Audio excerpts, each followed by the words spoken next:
everyone, in this video, I'm going to show you how to create an assignment inside Google Classroom. Using assignments is a powerful way to distribute worksheets, track student progress, and collect homework digitally. So first, make sure you are on the Classroom tab at the top of your screen. Next, click on the blue Create button and select Assignment from the drop-down list.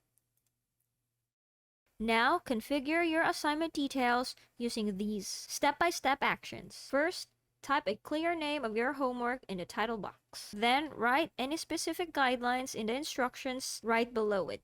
Next, select from any of these buttons to attach your materials. You can link any reference webpage or click Google Drive to attach an actual worksheet. After that, use the right side panel to choose your total point value. Set an official due date and assign it to a specific folder to keep your dashboard clean. Finally, click the blue Assign button in the top right corner to push the project live to your students. If you want to finish working on it later, you can click the arrow next to it and select Save Draft. And that's it! Thanks for watching!